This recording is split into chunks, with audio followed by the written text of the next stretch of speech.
wasted. Hello and welcome back to Hal Tech TV. Today we have another unboxing for you. This is Fractal Designs Node 304. We have a white version and this is their Mini-ITX small form factor PC. This is their take on that style of case.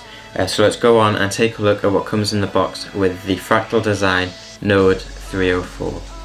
So I'm going to stand up to unbox this so you'll see the top of me get cut off, but let's go around the box. We don't normally go around the box but because there's not really that much to see, but I can show you a couple of things.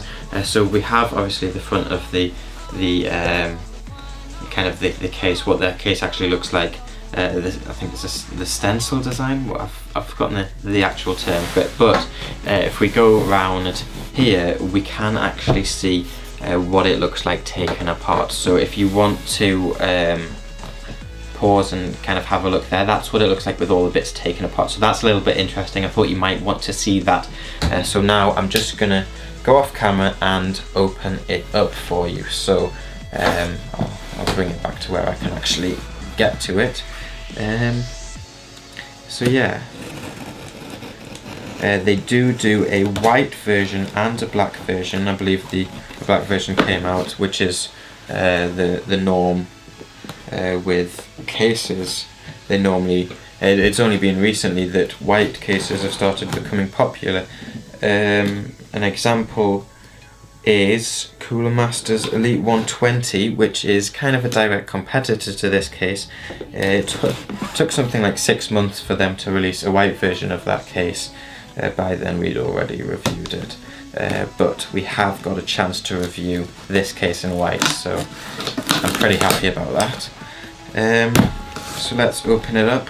I want to point out that it is double wall cardboard, so this is something that most companies are actually seeming to improve on lately. They've started to opt for the double wall cardboard, and if we open it up, you have already seen it's quite a large box, and if you see there, there's quite a bit of hard foam packaging there. So what we will do is we'll tip it upside down so that we can get the case out. So we'll do it this way, and we'll just lift this off, put it to one side. Hopefully that's out of the frame. What is right? The bottom is this way around. In terms of packaging orientation, sometimes I like to have it on the sides because that way I can just take them off one by one without having to pop it off and move the bottom packaging. But you know, I suppose it's packaging, not many people actually care. And this plastic cover, we'll just get this out of the way, is quite soft, so you won't get any scratches on your paint job from this plastic. So take that off, and here we have the Node 304. You do have a little user's manual there.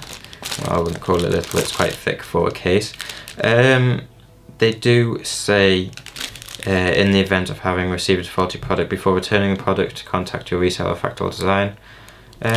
Basically saying that they can resolve most issues a lot faster than you just completely returning a product. So here we have the Node 304, which is not a large case for this kind of product, but when you actually get inside you will see that it is quite efficient in its use, in space usage. So I'll bring you in a little bit further. I'll show you around the case now, and then I'll bring you in a little bit further and get you a better look at a couple of features around the product. So this is what it looks like. You've got a 140mm fan in the back with a 120mm optional mount with 2 expansion slots there, I/O, shield plate, and obviously you can see there is a where your power plug will be, which means, because that's there, that the power supply has been relocated because there's no power supply mount in the back. So I'll show you the other side. Obviously this is the side where the graphics card isn't on, because you saw the other side, which had the larger grille there. So what I will do is I'll bring you in so you can see the front a little bit better, because it is very nice.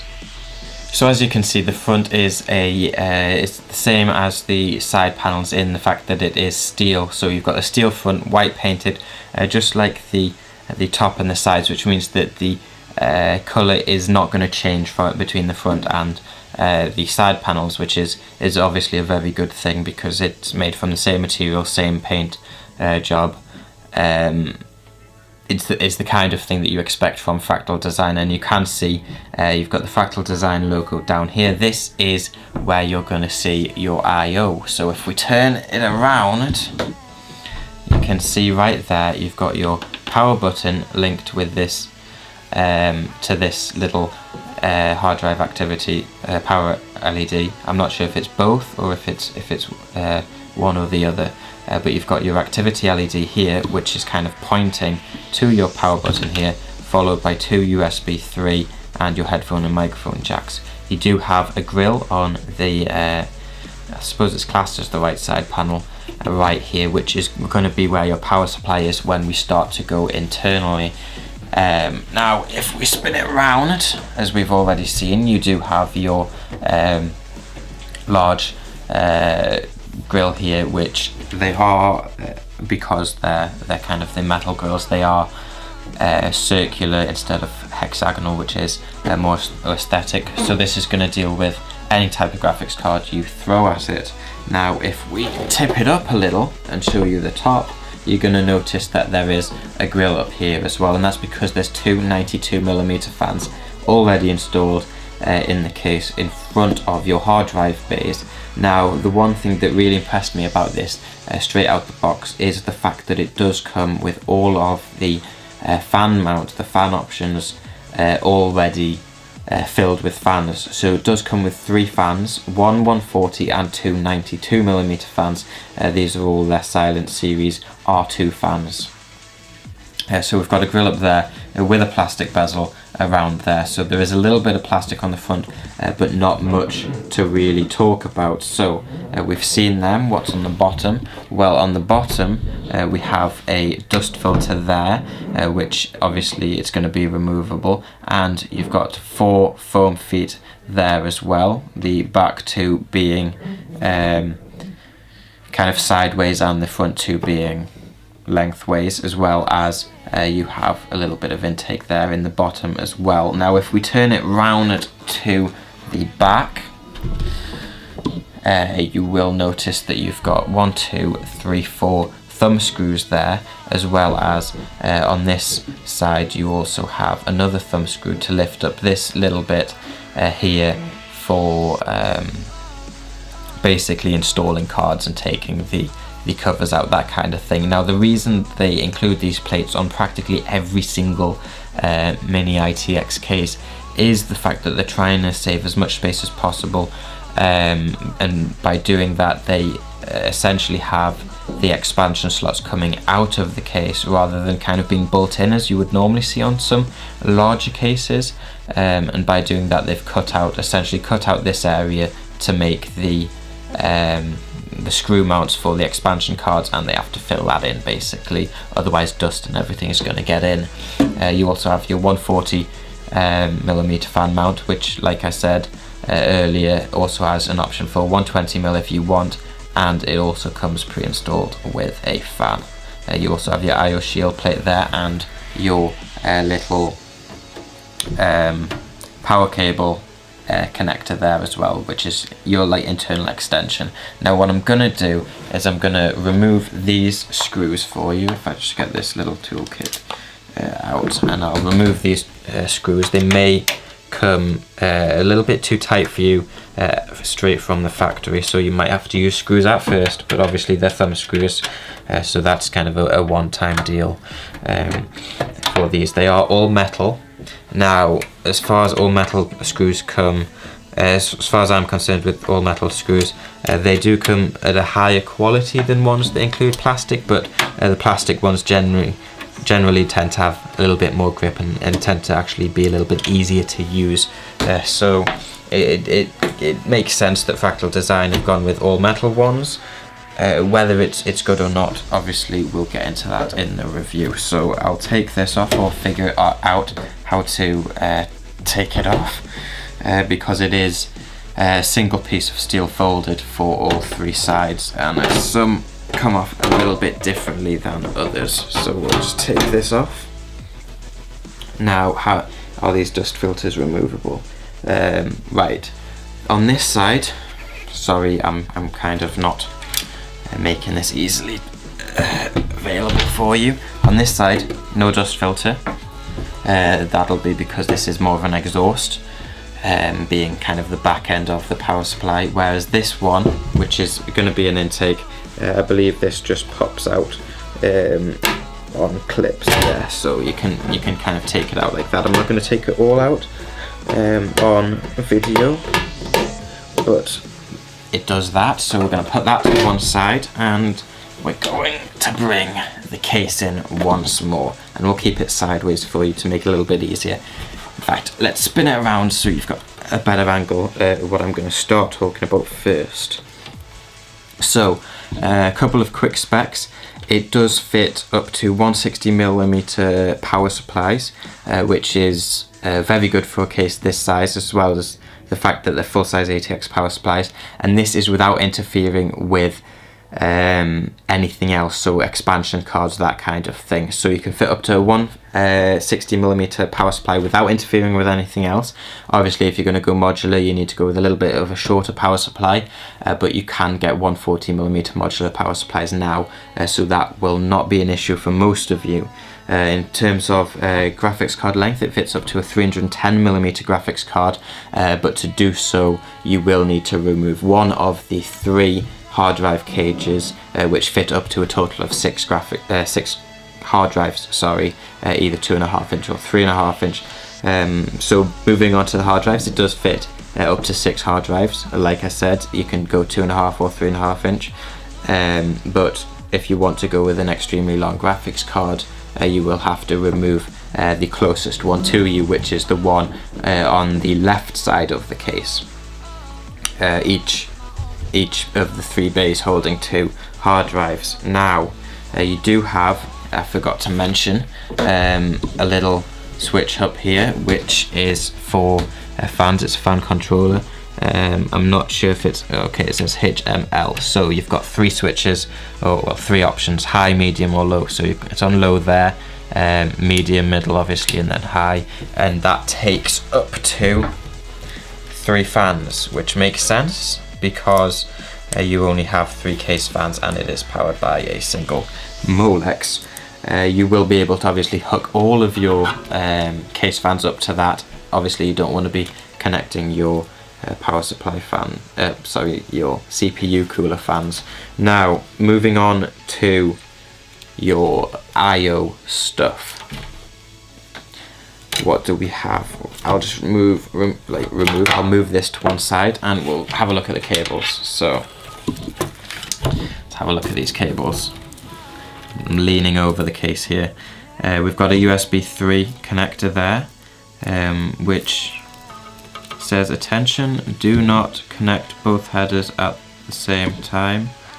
It should only be used in case of motherboard. Right, okay, so I say it's got 3 cables. It's you got your 2 cables from USB 3 to also a USB 2 connector there. So instead of having a converter, they've opted for that route of having them both on one cable. I'm sorry, I might be not making it clear enough holding the rest of them. So it's kind of like your old HD audio to AC97 kind of cable, which in the past I've tended to cut off one of them because it's got annoying for me. So we'll see how this turns out in the review. So we've got that, and it's good that they've put a little attention label on there. So other than that, HD audio, no AC97, that's good, and your HD LED and your power LED and your power switch. Do note that there was no reset switch, which means that obviously there's going to be no reset header. You do have your little power connector back here to connect to your power supply. Now, how would it, what's the best way for me to show this to you? Right. Okay, so we've got the case here. I've taken them out, the hard drive cages, but not individually. These thumb screws, which if I move the case to one side, these thumb screws here on the top, they've just been impossible to remove. I just haven't been able to remove them at the angle inside the case with a precision screwdriver, and I was actually worried that I'd strip the threads, but it's a good quality one, so I'm not too worried. But I will need to either use pliers or a much larger screwdriver with a, you know, for obviously physics. But the good thing is you can remove the bar that it is attached to, and obviously the little smaller screws were a lot easier for me to remove. These ones just seem to have been screwed in incredibly tight, which means that I've had to take it all out as one. But you can mount 6 hard drives in total on each side. I believe that's how it works. And as far as screwing them in goes, if I just bring this little bag over here, you do get a little bag here of screws with inside it individually bagged little bags of screws. Obviously each bag contains screws for different things. So you've got your hard drive screws, your risers and motherboard screws and that kind of thing, all in separate things, with a couple of little cable ties there, which is a good thing. But let's move on to some of the final bits of the unboxing of this Node 304, because it's going to be around 20 minutes, this unboxing. But yeah, so here we go. You do have, if I try and get you a good angle here, how can I get you a good angle there? You can see there the power supply comes in this way, mounts onto this frame. You plug it in with this, and the cables come out there next to the graphics card. Not the most optimal position, but not the worst at the same time. Now, because everything is also all compacted in the front, you do get two 92mm fans which are blowing directly over the hard drives, and because the hard drives are orientated in the best way possible, the airflow will go basically straight through the case. And because everything is on this side, you do get 165mm of CPU clearance. I believe it's 165 at least, for basically any good tower CPU cooler that's not extremely large, that wouldn't fit in a Mini-ITX case anyway. So you're going to be able to get some good high performance CPU coolers in there, some good equipment all around. So that is going to be it for the unboxing. We will be producing obviously a video review on this case, so you will get that, where we'll cover a little bit more on our opinions on certain things. I suppose I can try and remove this front here to give you a little view of the front. It is 4 push pins, as you normally get on the front there. So you do have essentially just a cover there, plastic backing, steel front, and the audio cable is removable, so if you're not going to be using front audio, perfect to get rid of one of those cables right there. So we've got that. That was our unboxing. I know you can't see my face, but I'll talk anyway. That was our unboxing of the Node 304. We will be producing both a written review and a video review on this particular product. And the links for those will be down below in the description box, so you can check them out if you want. Now, if they're not there, that means that they haven't been published yet, so you might as well go over to HalTech TV website, check out all of our current video reviews and written reviews and all of our content. Give us some feedback on the website, because we have made a couple of improvements to the website, like a new inbuilt search engine, so please go over there, come back and tell us what you think of the website. But other than that, I'm Hal Thompson. You've been watching another HalTech TV video. Please don't forget to subscribe, and goodbye. Left to die.